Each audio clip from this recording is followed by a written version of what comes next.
আসসালামু আলাইকুম রহমতুল্লাহি ওয়া বারাকাতুহু। যদি সৌদি আরব কেউ ভিসা নিতে চান, এই অফিস থেকে ভিসা নিবেন। এই অফিস আসলে সৌদি ৩টা সৌদি আছে, ৩টা সৌদি ভালো।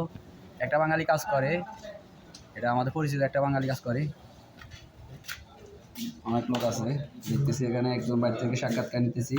আসসালামু আলাইকুম ভাই, কেমন আছেন? আসসালাম, আলহামদুলিল্লাহ ভালো। ও ভাই, ভাই সৌদি আরব কয় বছর? আজকে 4 বছর আমি। আচ্ছা, কি কাজ করেন আপনি? আমি টেকনিশিয়ানের কাজ করি। আচ্ছা, টেকনিশিয়ান তো মনে হয় যে আপনার ঘন্টা ভালো রেট পাইছেন না? জি, আমার রেট এখন বর্তমানে 20 রিয়াল ঘন্টা কাজ করি আমি। ওয়াল্লাহ, মাশাআল্লাহ, তাহলে তো ৬,০০০ প্লাস স্যালারি আসে না?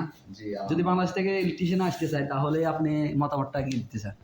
আসতে হলে সর্বপ্রথম ওনাদের ভালোভাবে কাজ শিখতে হবে। আর নতুন অবস্থা আসলে ইলেকট্রিশিয়ানের ঘন্টা হইব কত 14 রিয়াল বা 15 রিয়াল ঘন্টা পড়বো। যাক মাশাআল্লাহ, তারপরে ৪-৫ হাজার টাকা তো স্যালারি। 150 রিয়াল পাইবো, প্রায় 4,500 রিয়ালের মতো স্যালারি আসবে। মাশাআল্লাহ, তাহলে টেকনিশিয়ান আসলে মানে ফায়দা ভালো না? হ্যাঁ, কাজ শিখতে হইব।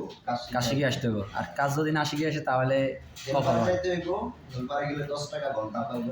10 টাকা 12 টাকা এরকম ঘন্টা পাইবো। যাক ভালোই তাহলে। যদি কেউ সৌদি আরব আসতে চান তাহলে অবশ্যই আপনারা টেকনিশিয়ান কাজ এবং ইলেকট্রিশিয়ান কাজগুলো শিখে আসবেন। এই কাজগুলোর অনেক চাহিদা সৌদি আরব।